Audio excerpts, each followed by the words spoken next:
Hi everybody, welcome to my video. Today I'm going to be sharing with you how I paint a lotus flower using my gouache paints, and I'm going to be working on a surface that I've been exploring in the last few months, which is matte board.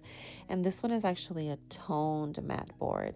So the color that you see here in the background is the color of the board. And I started off by adding a little bit of the sky reflection in the water with a really thin layer and a very wide flat brush. And then I moved on to my little cat's tongue brush because it mimicked a lot of the kind of like the edges and shapes of the petals of the lotus flower. I normally don't use this brush in my gouache paints. I use it a little bit more for my watercolors, but I just thought the shape would help me paint a little more efficiently and quickly without worrying too much about messing up some of the petals. Now, if you noticed, a lot of my little paint strokes were disappearing, and the reason for that is because I was being really timid with my paint and adding a little bit too much water, and I was trying to keep the layers thin. But when you add too much water to your paint, it loses its opacity as well as some of the pigment. So I realized quickly that I needed to go in with thicker paint, and I decided that a better approach to painting a little bit more quickly was to establish some of my dark tonal values and areas in the painting. This would also help me really see my drawing of the lily pads underneath the lotus flower. So if you notice, I'm adding the dark values in between the lily pads to show where they meet or overlap, as well as just what the shape of them is. While I was working on this, I was also really paying a lot of attention to my photo reference and looking for other areas of dark where I could just mass in some big shapes of darks. And it's a good idea to start with this because you can always go a little bit lighter, but if you start really light in gouache, it's a little bit harder to go darker over that because the light colors blend into some of the darks. So I noticed that there was a really big section of darks at the top part of the painting, well, the photo reference. And so I went ahead and put that into my little painting. And here you see me doing a little bit of negative painting around the lotus flower to make it stand out a little bit more. That is my focal point, right? So I want to make sure that I have some high contrast between the background and the lotus flower, and I'll establish that a little bit better later on. But here I just wanted to really see more clearly the shape of my petals. So I spent a good amount of time just getting some of the darks in because the majority of the painting it was in dark or mid values. I also wanted to go ahead and establish some of the other varieties of greens that I saw in the lily pads, and so I went ahead and mixed a few different different types of greens. So I mixed some greens that had a little more orange in them, some that had a little bit more red in them, some that had some purple or more blue, depending on whether I wanted them to stay a little bit further back in the background or in the shadows, or whether I wanted to bring them out a little bit more. Like the ones behind the lotus flower had a little bit more blue in them so that they could sit a little bit further back in the painting. And then I was noticing just some of the dark areas in the actual water that I had neglected before, and that's what you see me painting right now. Some of the lily pads were kind of like folding over each other or creating shadows over one another. Some of them had completely different color than the green, like kind of like reddish or rusty colors. And so I was just adding some of those varieties of colors and color temperatures to show the form of the lily pads and just all of the variety of shapes that I saw there. Um, so this was at an event that I was invited to along with some other artists. A few weeks ago, I entered a few of my paintings into an art show, and the theme of the show was spring fiestas. So you could paint anything that had to do either with the spring season or with the Mexican culture. And for those of you that don't know, that is my family's culture. And so I submitted a few pieces for the exhibit, but then the artists that had their artworks here also were invited to do this paint out. And it was an outdoor arts community event. And we had 2 hours to paint a piece that also reflected the theme of the show. So I chose the lotus flower because it was a single flower. It was a nice big shape. There were some nice big shapes of darks in my reference, and I should have showed you guys the reference. Maybe I do at some point during the video. But I wanted something that I knew that I could paint in that 2 hour time period. And I love the idea of the lotus flower because it just is a very symbolic flower.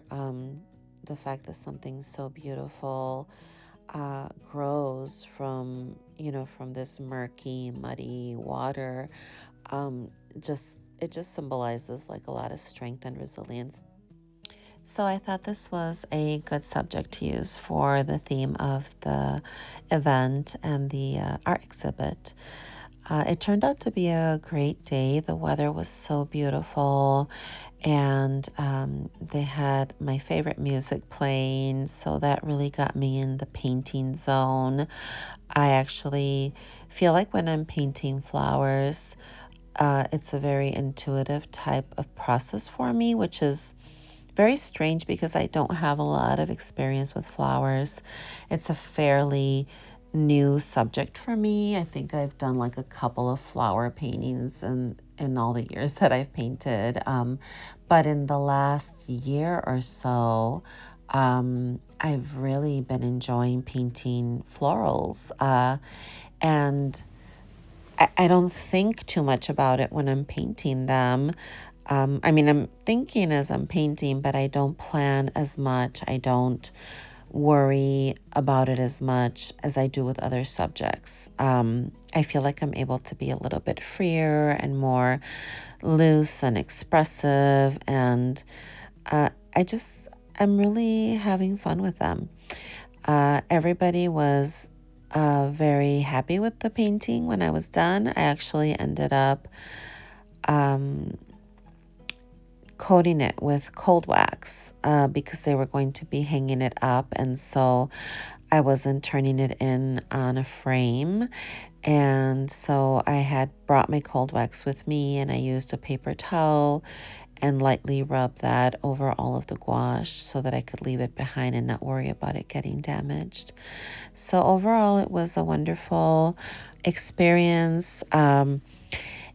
It wasn't as hard as I thought it would be to work with a time limit. It really forced me to be more strategic and really think about what things I could do to cover more surface, to really show off my focal point, to bring some depth to the painting, and to make this flower really stand out.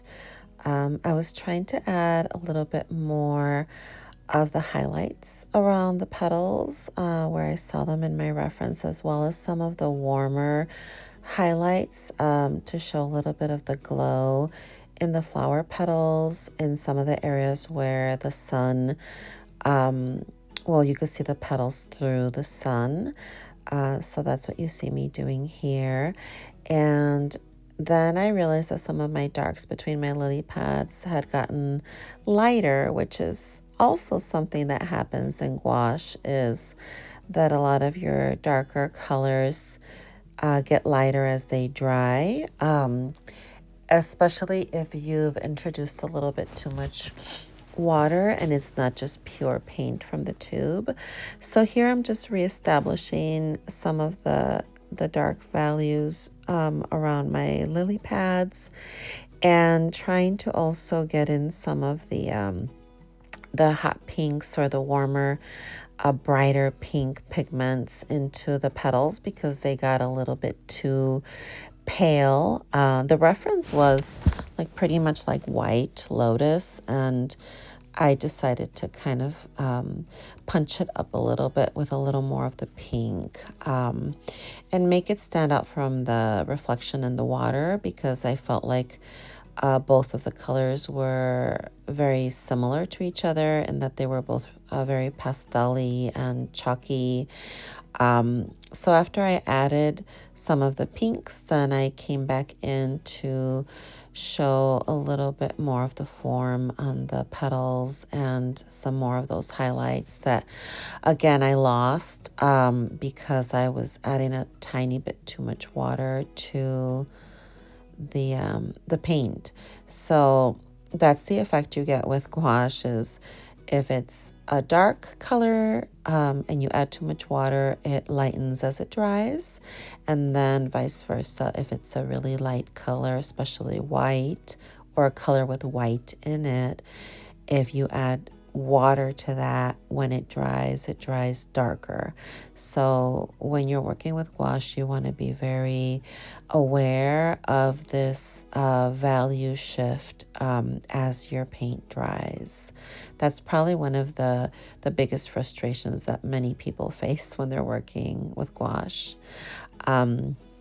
So here I was just trying to get some of the textures in the lily pads, and I was doing a little bit of marbling where I kind of dipped my brush into a few different colors at the same time, but colors that I would see in the lily pads, to bring them into the lily pads and add some thicker textures and variety of colors in the textures as well. I noticed that some of the lily pad shapes had kind of disappeared, and so here you see me carving that out with my darker colors. And I'm using my angled flat brush for this area. That brush is a very versatile brush. I use it for many of the different brush strokes in my paintings, because depending on what angle you're using it in, or what position or how much pressure, it can give you almost any type of mark that you want, any type of brush mark. So here I was just getting those little shadows underneath my lotus flower and just adding tiny bit of darker, warmer colors underneath, and then coming back in with some brighter greens to make some of the lily pads pop a little bit more and just add variety. Like, I feel like sometimes, if it's just one flat color, well, it's going to be a flat painting, right? You're not going to have that dimension or the that effect of kind of like a 3D object. I really enjoyed the marbleization and the texture that gave me. I think I'm going to use that a little more often in future paintings. So this was a very relaxing painting, which I was not expecting that at all. I was so nervous before getting to the event that I wouldn't finish on time. But I was pleasantly surprised at how well this painting just flowed. And I just kind of knew what to do next as I was working on it. So I think all of the hours of practice and painting are starting to pay off, especially with a subject like this where I don't have a lot of experience with it, but it's just really clicked for me for some reason. And here you just see me adding a little bit more of the little pops of dark in between some of the petals, just to separate them a bit and create some little shadows in between and under some of the petals, just to make it stand out a little bit more and give it that three-dimensionality. I also worked a little bit on softening some of those dark areas that I was putting in. And basically what you do is you just clean off your brush and wipe off the excess water, and you're able to soften some of the edges when you do that, as long as you don't introduce too much water to it. And so here, that's what I'm doing with a lot of the petals. I'm softening some of the petals just to create softer textures or to lose some of the edges. Establishing my little stem a little bit better by adding some of the darks around it. And also working on really just creating some of that variety in the lily pads, because they were also different, and some of them were curling up, some of them had little ridges on them, and they were all slightly different. So I was trying to just make sure that I show that in my painting, because I didn't want all of them to look the same, and I wanted to add a variety of shapes around the lily pad to add a little more interest, since these were more close up plants, right? So you want to be able to see what's happening with them. I spent quite a bit of time doing that, and then I decided to go back up to my background behind the water. There was a whole little tree line back there, and some of the trees were set pretty far back in the background, but then you could see the reflection of some of them in the water. And so that's what I'm putting in right now. As they came forward a little bit, they got a little bit warmer, so I added a little bit of my burnt sienna to that tree line color, just so that I could show some of that in the reflection of the water. And here I'm just doing a little bit of softening of the reflections. Some final little highlights for all of the areas that the light is touching around the edges or the little ridges on the lily pads and on the stem. And then after this, I decided to go to the bottom left-hand side, because I wanted to show a reflection of the lotus flower in the water. I also popped in a few of the pinks. I just made them a little bit darker, since this area is in shadow. I want to show some of the colors that are in the flower, but I also want to darken them a bit and make sure that they blend in a little bit with that dark color down there. So now I'm just adding a few more of the little highlights and some of the yellow little areas that are touched by the sun around the lily pads. I also had to come back in again and re-establish some of the darks in various sections of the shadows, especially of the lily pads. It just wasn't dark enough, and I thought I hadn't used much water in that last pass that I did of darks, but I guess I did. And so it lightened up a little bit. And now I'm just wanting to make sure that I really show some of the curling and folding over of some of the lily pad leaves, because that really adds a lot of interest to this painting, that everything isn't just laying flat in the water and floating there. Again, some of the lily pads are overlapping one another, and as they're doing that, they're also kind of wrapping around and lifting up off the water. And so I want to show that with some of the final highlights. So I know I had added highlights before, but now we're coming in again with our last few touches of highlights. I think one of my favorite parts of this painting is just the way that one lily pad wraps around the stem of the lotus flower. I feel like that really brings a lot more attention to that flower. And it was just that little highlight on top that did it. And now making sure that I pop those highlights back up into some of the flowers. So if you notice, like, it's a lot of back and forth, and that's pretty much like you have to do constant adjustments when you're working with gouache, but it's so forgiving and it's so easy to paint over areas and to layer. And there's this tactile, like, pleasant experience of working with it, especially when you're working on a smoother surface.